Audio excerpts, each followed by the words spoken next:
Sale 50% வரை தள்ளுபடி. இந்த கொடி பறக்குது, பக்கத்திலே ஏடிஎம்கே கொடி பறக்குது, பாருங்க வித்தியாசம். அந்த கொடியில் என்ன இருக்கும்? அண்ணா படம் இருக்கும். இது கருப்பு சிவப்பு. இந்த கொடிக்கு நான் பல நேரங்களில் விளக்கம் சொல்லியிருக்கேன். இதை உருவாக்கிய போது அண்ணா சொன்னார், தம்பி இது ரெண்டு நிறம் அல்ல, இந்த சமுதாயத்திலே படர்ந்திருக்கிற சாதி சமய வேறுபாட்டால் மண்டி கிடக்கிற இருள், அதை போக்குவதற்கு நம்முடைய முன்னோர்கள் சிந்திய தியாக ரத்தம் மீதி பாதி சிவப்பு. நம்முடைய உழைப்பால் சிந்த போகிற ரத்தத்தால் அந்த கருப்பு மறைகிற போது முழு சிவப்பாக மாறும் அப்படின்னு சொன்னார். இவங்க கொடி ஆரம்பிக்கிறப்ப அதில் அண்ணா போட்டாங்க. சரி, அண்ணா படம் இருக்கா? இல்லை, அண்ணா இப்படி விரல் நீட்டிருக்கு. என்ன வித்தியாசம்? தனியாக பேசுகிறப்ப இப்படின்னா தொலைச்சிருவேன்னு அர்த்தம்.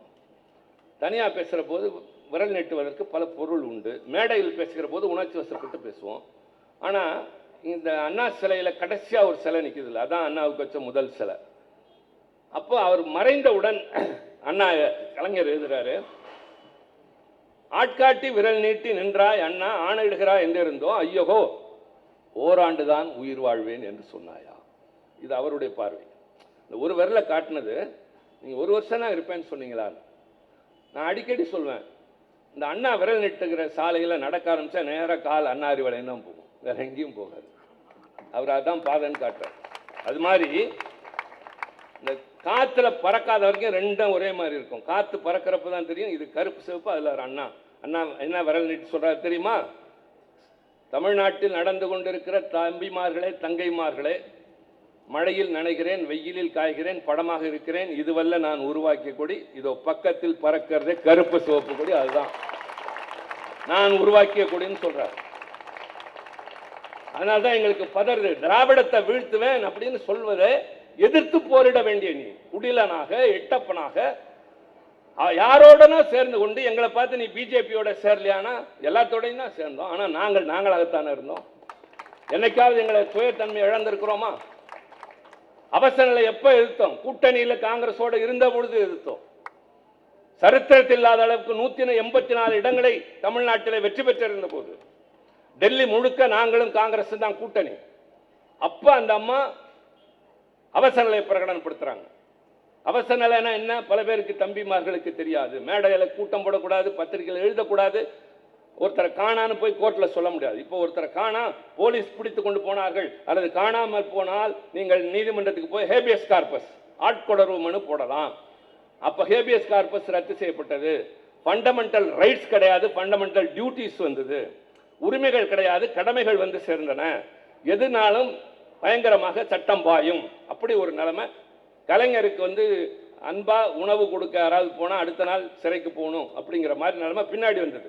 இந்த அம்மா இந்த அவசர நிலையை பிரகடனப்படுத்தின உடனே இந்தியா முழுக்க எல்லாரையும் தூக்கி உள்ள போட்டுக்கிட்டு இருக்கிறப்போ, சரியா 3 நாள் கழிச்சு 25னா 28ஆம் தேதி திமுக செயற்குழு கூடுது, தீர்மானம் நிறைவேற்றி கடற்கரையில் விளக்க கூட்டம். அதில் கலைஞர் சொல்றார், எல்லாரும் தந்தி கொடுங்க, டெல்லிக்கு தந்தி கொடுங்க. என்ன வாசகம் அவரே தரார், எங்க அண்ணன் முரசொலி மாறன் எழுதியது, revoke emergency, restore democracy, release the political prisoners. அவசர நிலையை திரும்ப பெறுங்கள், ஜனநாயகத்தை நிலைநிறுத்துங்கள், அரசியல் கட்சி தலைவர்களை விடுதலை செய்யுங்கள்னு இந்தியாவிலேயே முதல் எதிர்ப்பு குரல் கொடுத்தது திமுக. அப்போ அந்த அம்மா கூப்பிட்டு சொல்றாங்க, இந்த பாருங்க, உங்களுக்கு எனக்கும் பகை இல்லை, நீங்களும் நானும் கூட்டணி, என்னை நீங்கள் எதிர்க்கிறீர்கள், என் எதிரிகள் வேறு. உங்களை நான் நட்புணர்வுடனே நடத்துகிறேன், கேட்கிறேன். அடுத்து நடத்தப் போகிற தேர்தலை நடத்தப் போவதில்லை. நாடாளுமன்றமும் 1 வருடம் நீட்டிக்கப்படும், சட்டமன்றமும் உங்களுக்கு நீட்டிக்கப்படும் என்று சொன்னபோது கலைஞர் சொன்னார், எனக்கு முதலமைச்சர் நாற்காலி தேவையில்லை, இந்த நாட்டுக்கு ஜனநாயகம் தேவையில்லை.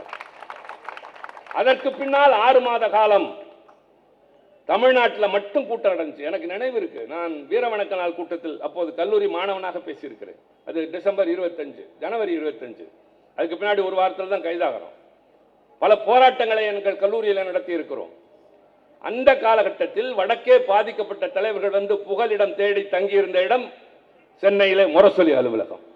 எல்லாத்துக்கும் பாதுகாப்பு கொடுத்தது கலைஞர். பத்திரிகையில் எழுத விட்டார், மேடைகளில் பேச விட்டார். கடைசியா ஆட்சி கலையுது. ஆட்சி கலைவது நேரத்தில் என்னெல்லாம் நடந்துச்சு அப்படிங்கிறது வேற. அதை பற்றி அவர் கவலைப்படலை. அதுக்கு முன்னாடி நடந்த ஒன்று இப்போது சொல்றேன். இதெல்லாம் இப்போ நாங்கள் போகிறோம்னா இந்த இந்த பையங்களுக்கு வந்து ஒரு காலத்தில் நான் நிறைய கதை சொல்லி வளர்த்துருக்கேன்.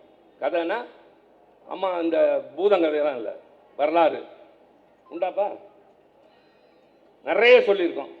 அதனால தான் இன்னைக்கு சேகர் பாபுக்கு அவங்க தான் கையில் வாளாகவும் வேலாகவும் இருக்காங்க. அது மாதிரி கலைஞர் என்ன காரில் கூட்டிகிட்டு போவார், 23 வயசாகிறப்ப 24ஆகிறப்ப ஏதாவது நிகழ்வை சொல்லுவார். சில பேர் சொன்னாங்க என்ன சின்ன பிள்ளைகிட்ட சொல்லிட்டு இருக்காருன்னு. அவருக்கு தெரியும் இதை போய் நான் கூட்டத்தில் பேசுவேன், மக்கள்கிட்ட சரியாக கொண்டு போய் சேர்ப்பேன். அது மாதிரி நிறைய எனக்கு சொல்லுவார். அதில் ஒரு நாள் சொல்கிறாரு, அதாவது காமராஜர் வந்தியா தமிழ்நாட்டில் மின்சார தட்டுப்பாடு அப்படின்னு தமிழ்நாடு முழுக்க கண்டன கூட்டம் போடுறாரு.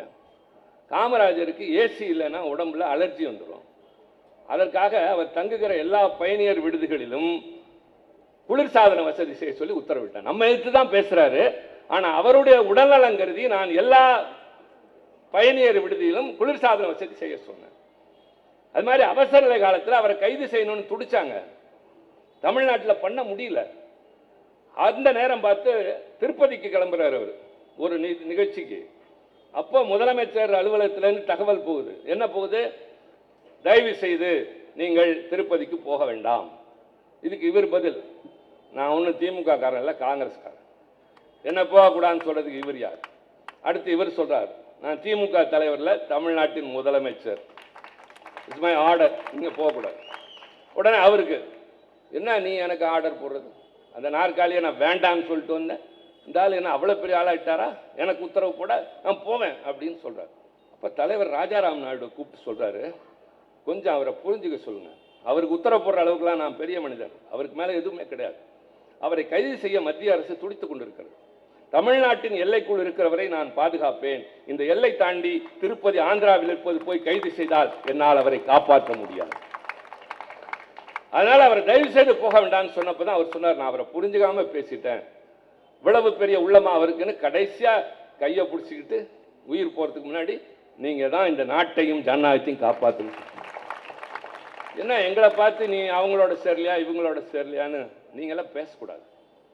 பாரதிய ஜனதாவோடு சேரலையா, சேர்ந்தோம்.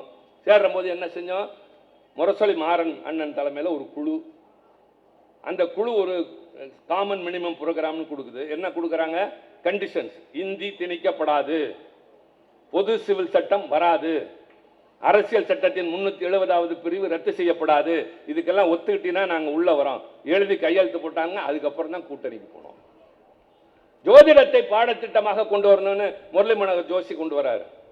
அண்ணன் என்னை கூப்பிட்டு எங்கள்கிட்ட நான் கொடுக்குற மாதிரி, சிவா நீ தான் பேசணும். எப்படிண்ணே, என்ன எப்படி கூட்டணி, நீங்கள் மந்திரி, எப்படி அரசாங்கத்தை எதிர்த்து பேசுறது, என்னையா கூட்டணி மந்திரி, கொள்கை நாயா பேசு, போய் பேசு. திரும்பி தயங்கினேன், ஏதாவது குறிப்பு தரீங்களான்னு. அதான் குறிப்பெல்லாம் ஒன்றும் இல்லை, மாநாட்டில் பேசுகிற மாதிரி போய் நல்லா வேகமாக பேசுன்ட்டார். வேகமாக பேசணும், பேசியாச்சு. பேசி முடிக்கிறப்ப நம்ம தான் உச்சத்துக்கு போயிடுவோமா, முடிக்கிறப்ப சொன்னேன், என்னையும் மீறி நாங்கள் உங்களோடு இருப்பதால் நீங்கள் செய்வதற்கெல்லாம் தலையாட்டி கொண்டிருப்போம் என்று நினைக்காதீர்கள். திமுக இருக்கிற இடத்தில் தவறுகள் நடக்காது, தவறுகள் நடக்கிற இடத்தில் திமுக இருக்காது. இந்த செய்தி அண்ணனுக்கு வருது, அண்ணன் தலைவருக்கு சொல்லிடுறாரு. என்கிட்ட மறுநாள் காலையிலே ஃபோன் வரும், 6-7 மணிக்கு இவர் என்னை கூப்பிட்டுருந்தார் 7க்கு. மன்னிக்கணும், நமக்கு அது நேரமே கிடையாது. நான் படுக்கிறது 2, அப்புறம் பின்னாடி, அப்புறம் பார்த்தேன், நான் பதில் போட்டேன். திடீர்னு ஃபோன் வரும், சண்முகநாதன் கூப்பிடுவார், என்ன சார்னா இந்தாங்க ஐயா பேசுகிறாருன்னு காலையிலே அதிர்ச்சியை கொடுப்பாங்க. அது மாதிரி தலைவர் ஃபோன் வரும், ஒன்றுமே வரல, சரி கம்முன்னு விட்டேன். 2 நாள் கழித்து இதே வடசென்னை இதே இடத்துல, இந்த மாதிரி இடங்கள் ஏதோ ஒரு இடத்துல ஒரு கூட்டம், அதில் கலைஞர் பேசுகிறார். திமுக இப்போ வடக்க கூட்டணியில் இருக்குது, நம்ம தம்பி முரசொலி மாறன்லாம் மந்திரியாக இருக்காங்க. அந்த இடத்தில் சோதிடத்தை அவர்கள் பாடத்திட்டமாக கொண்டு வருகிற திட்டத்தை எது விமர்சித்து அல்லது அது குறித்து நடைபெற்ற விவாதத்தில் தம்பி திருச்சி சிவா கழகத்தின் சார்பில் பேசுகிறார். பல கருத்துக்களை வைத்த அவர் கடைசியாக ஒரு வார்த்தை சொல்கிறார், உங்களோடு இருப்பதால் நாங்கள் எதை செய்தாலும் வேடிக்கை பார்ப்போம் என்று நினைக்காதீர்கள், தவறுகள் நடக்கிற இடத்தில் திமுக இருக்காது, திமுக இருக்கிற இடத்தில் தவறுகள் நடக்காது. இது திருச்சி சிவாவின் சொந்த கருத்து என்று நான் சொல்ல மாட்டேன், அது என்னுடைய கருத்து. அது திமுகவின் கருத்துன்னு சொன்னாரு.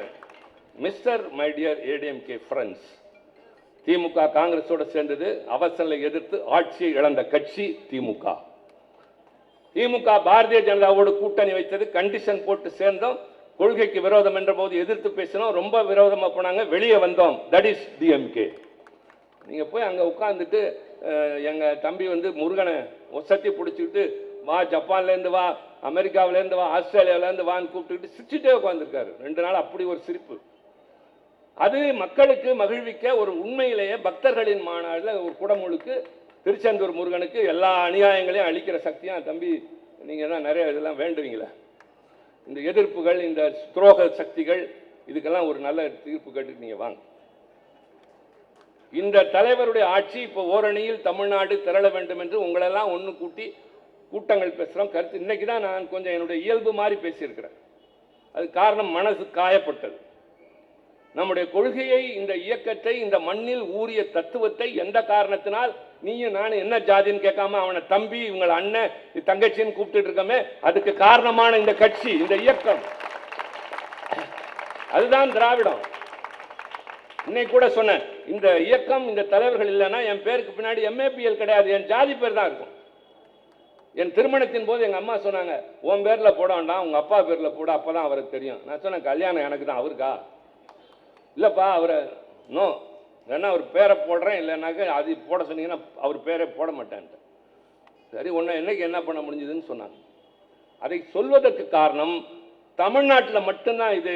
டெல்லிக்கு போய் பாருங்க, யாதவ், சட்டர்ஜி, பானர்ஜி, முகர்ஜி, ராவ், இன்னும் என்ன சிங்கு, எல்லாம் ஜாதி பேர். படிச்சிருப்பாங்க, பெரிய பொறுப்பில் இருப்பாங்க, ஆனால் எல்லார் பேருக்கும் பின்னாடி ஒரு ஜாதி இருக்கும். தமிழ்நாட்டில் மட்டும்தான் ஜாதி இல்லை. பல்கலைக்கழகம் தந்த பட்டம். இந்த இயக்கத்தை, இதன் கொள்கையை காப்பதற்கு ஒரு தலைவன் ராத்திரி பகலா பாடுபடுறாரு, மக்களோடு மக்களாக இறங்கி நடக்கிறார். யாரையாவது கேள்விப்பட்டிருக்கீங்களா? அப்படி ஜனங்களை பார்த்தா உடனே இறங்கி அவர்களோடு, அண்ணா சொன்னதை போல go to the people, live among them, learn from them, இறங்கி கை குலுக்கிக்கிட்டு I am your man சொல்லிட்டு போறாரு.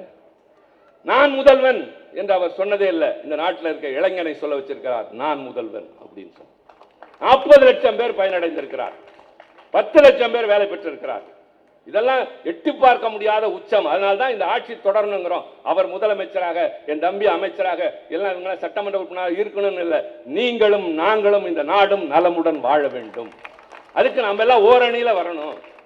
பல பேர் எதிர்க்கிறார்கள். டெல்லியில இருந்து ஒரு படை வருது, அதுக்கு ஒண்ணுமே கிடையாது, கால் இல்லாம வருது. அது சுமக்கிறதுக்கு இங்க ஒரு கூட்டம் இருக்கு. அந்த கூட்டத்தை பற்றி நாம் அடையாளம் காட்டி கொண்டிருக்கோம். இன்னும் நிறைய பேசலாம், ஒரே நாளில் பேசணும்னு அவசியம் இல்லை. இப்போ நான் 1 மணி நேரம் பேசியிருக்கேன். இப்போ சொல்லலாம், தப்பு இல்லை. நேரத்தை சொன்னால் ஒரு அலர்ட் வரும். 1 மணி நேரம் நான் பேசியிருக்கேன், அவசியமானதை பேசியிருக்கிறேன், நெகிழ்ச்சியோடு பேசியிருக்கிறேன், உணர்ச்சியோடு பேசியிருக்கிறேன். கட்சியின் கொள்கைகள், ஆட்சியின் சாதனைகள், யாருடைய மனதும் புண்படாமல் எல்லா சமயத்தையும் ஒன்றாக நடத்துகிற ஒரு ஆட்சி, அதுக்கான ஒரு அமைச்சர், ஒரு முதலமைச்சர், எல்லா மதங்களையும் ஒன்றாக நடத்துகிறோம். யாருக்காவது ஒரு துன்பம் நாங்க இருக்க, கவலைப்படாதான்னு சொல்ற இந்த ஆட்சி வேண்டுமா வேண்டாமா தீர்மானிக்க வேண்டியது நீங்கள். அதுக்கு தான் இந்த கூட்டம். இப்ப வந்து பேசுறதுக்கு என்ன காரணம் தெரியுமா? இது குடியரசு நாடு. உங்களை யார் ஆள்வது என்று நீங்க தான் தீர்மானிக்கணும். யார் எவ்வளவு பெரிய ஆளாக இருந்தாலும் எந்த கருத்தையும் யார் மீதும் திணிக்க முடியாது. கருத்து விளக்கம் சொல்லி மனமாற்றத்தை ஏற்படுத்தி அதன் மூலமாக ஆதரவு தேட வேண்டும். இன்னைக்கு நாங்க பேசுறோம், நாளைக்கு பாரதிய ஜனதா பேசும், நாளை மறுநாள் அதிமுக பேசும். எல்லாவற்றையும் கேளுங்கள், கேட்டுவிட்டு யார் சரியானவர்கள் என்று முடிவெடுங்கள்.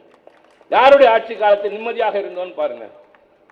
உத்தரப்பிரதேசத்தில் கடந்த 5 ஆண்டுகளில் நடைபெற்ற லாக்அப் சாவு எத்தனை தெரியுமா? 2640. இங்க 25 அப்படியே பேசுறாங்க.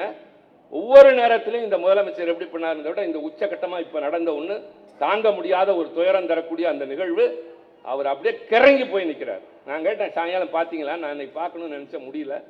ரொம்பவும் ஒரு துன்பத்தில், துயரத்தில், மன வருத்தத்தில் இருக்கிற அளவிற்கு அண்ணாவை போல, கலைஞரை போல ஒரு நெகிழ்ந்த மனம் கொண்ட ஒரு முதலமைச்சர். நல்லதும் செய்கிறார், இறங்கி பேசுற நேரத்தில் இறங்கி பேசுறார், அரவணைக்கிறார். இப்படி ஒரு தலைவன் கிடைப்பது அரிது. மாறாது போல வந்த மாமன். அதனால இந்த ஆட்சி தொடர வேண்டும் என்றால் இந்த நாட்டு மக்களாகிய நீங்கள் தான் எங்களுக்கு துணை நிற்க வேண்டும். உங்கள் பிரச்சனைக்கு நாங்கள் போராடுகிறோம். நீங்கள் போராட்டத்துக்கு வரவே வேண்டாம், சிறைச்சாலைக்கு வரவே வேண்டாம். மக்களுடைய பிரச்சனைகளுக்காக தன் குடும்பத்தை நிறுத்திவிட்டு வருகிறவன் கையில் கருப்பு சிவப்பு கொடி இருக்கும். நாங்கள் உழைக்கிறோம். ஒரு ரொம்ப பெருமைப்படக்கூடிய அளவிற்கு இந்த மாவட்டத்தில் வீராங்கனைகளையும் வீர இளைஞர்களையும் நல்ல உழைப்பாளிகளையும் வைத்து அவரும் ஒரு உழைப்பாளியாகவே உழைக்கிற தம்பி நான் பாராட்டுகிறேன். ஒரு அண்ணனாக நின்று, நீங்கள் அமைச்சர், நான் எம்பி, அதெல்லாம் அப்புறம், ஒரு அண்ணனாக நின்று நான் பூரித்து போய் பாராட்டுகிறேன். இந்த நிலை தொடருமேனால் நிச்சயமாக அடுத்த முறை நம்முடைய ஆட்சி தான், இந்த நாடு வளம் பெறும் தான். அந்த நாள் வரட்டும், தமிழகம் ஓர் அணியில் திரளட்டும், வெற்றி காணுவோம், எதிர்கால தமிழகத்திற்கு ஒளி தருவோம். நன்றி, வணக்கம்.